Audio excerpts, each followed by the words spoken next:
Hi, precious people. Welcome to my channel. If you are new to my channel is about relationship.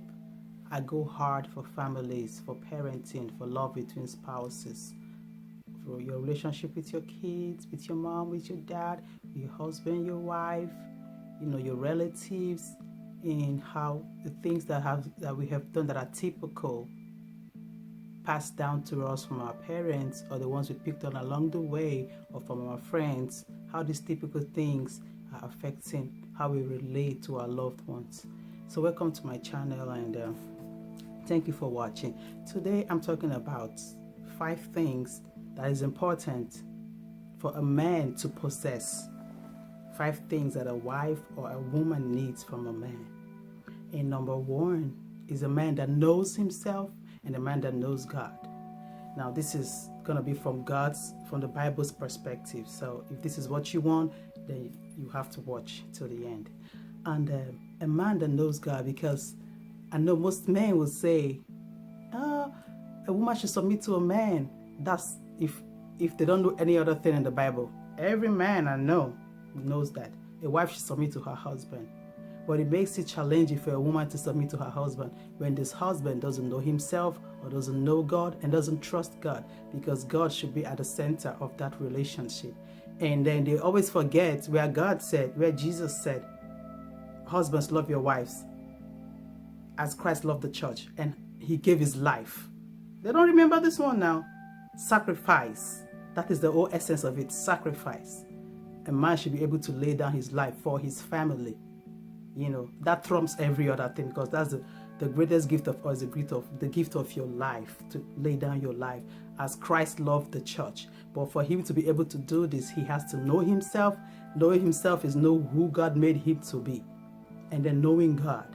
Like when God made Adam in the Garden of Eden, the original intent wasn't to make woman, but God made Adam, he was clay, and then God breathed the breath of life into him, and God gave Adam things to do. So Adam knew his chores, and he always knew when to go back to God and report to God. And God said, okay, Adam, this is your job. Name the animals.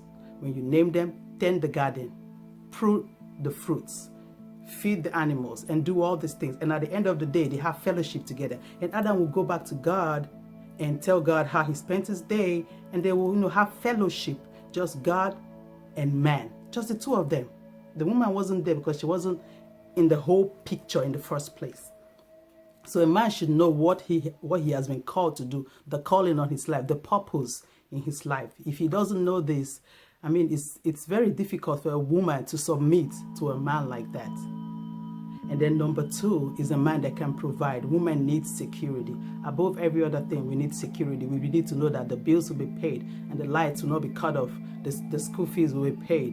And if I go back again to the Bible, provision was very important, because when God made man, God didn't just say, man, okay, I've made you sleep. No, he had a chore. And women now, we have become so independent that it's counterproductive to what a family should be.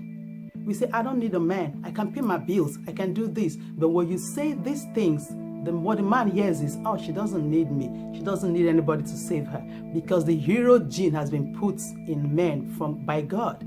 They need that hero gene to be awakened, to be aroused. So when we say we don't need a man, we are independent, we are equals. What are we trying to? We are trying to tell men that we don't need him. But these men need to know that it is their job to provide the security, to know that when you lay your bed, you have somewhere to lay your head at night. It is very important. Some people say, are you a feminist? I say, I don't really put tags on myself.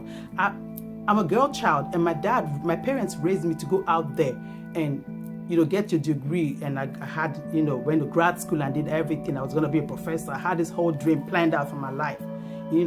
Equal pay at the job. Whatever a man does and a woman does, pay them equal. But when you come back home, the man is the one that should be providing. I'm old school. That's how I am. The man should provide. But now I know that there's a different narrative now. The new normal now is things are hard.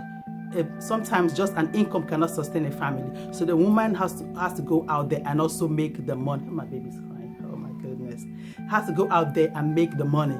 But when she also makes the money, the man should be doing something at home to help, not just staying home and you see these boys, they be playing video games and doing stuff. No, contribute your own quota to make sure that the family is, is strong and everything is provided for. And then the third thing is a faithful man. The Bible says in Proverbs 29, I think 15, it said, having confidence of faith in an unfaithful man is like a tooth out of joints.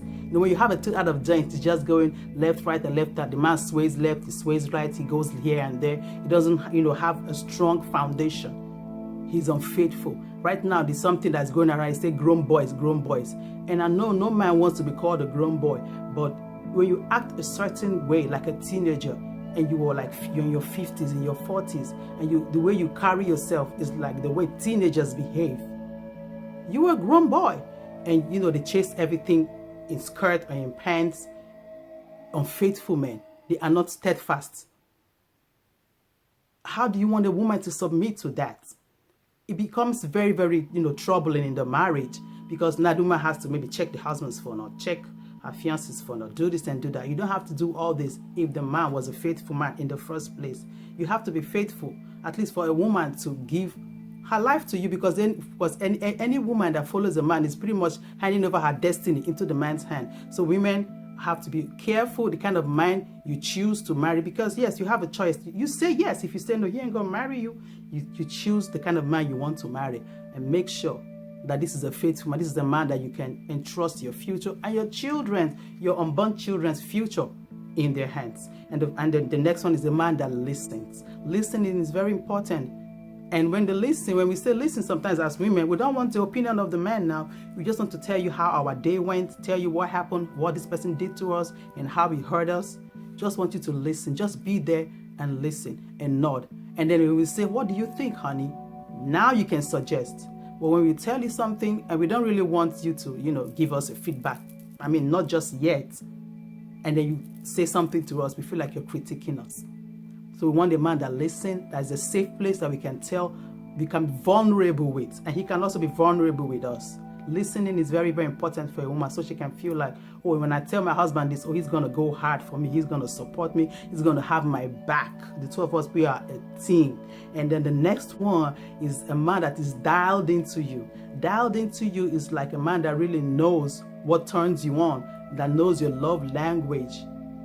A man that can go out, get the money, and come back home and still help out do the chores, help out hold the children while you cook, help out clean the house, help out do things around the house. If that's important to you, he helps you out. If you think you got the house chores, he can, but what you like is a man that pays you compliments, say, oh, you're beautiful today, baby. This dress looks beautiful. He pays you compliment, and that's what you like. He has to do these things for you. If it's a woman that loves gifts, she loves beautiful things, he goes out and buy her these beautiful things.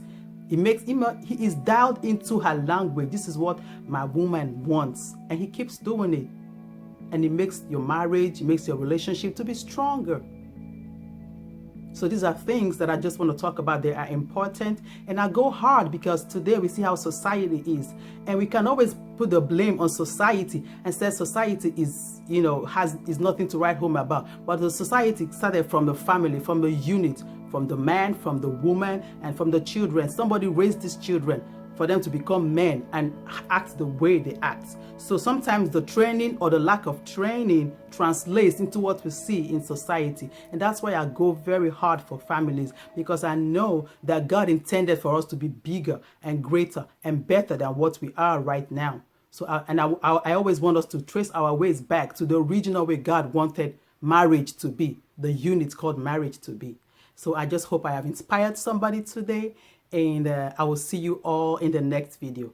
And I love you guys, my precious people, for watching. If you like this video, comment, share, subscribe to my YouTube channel, and tell me the ways that you think, what you think is important in the marriage, and what you think as a man you should have for a woman to trust you with her life. And women, tell me what you think you want to see in a man, in your husband or in your future husband. I'd like to see your comments below. Thank you so much today for watching. I'll see you guys in the next video. Bye for now.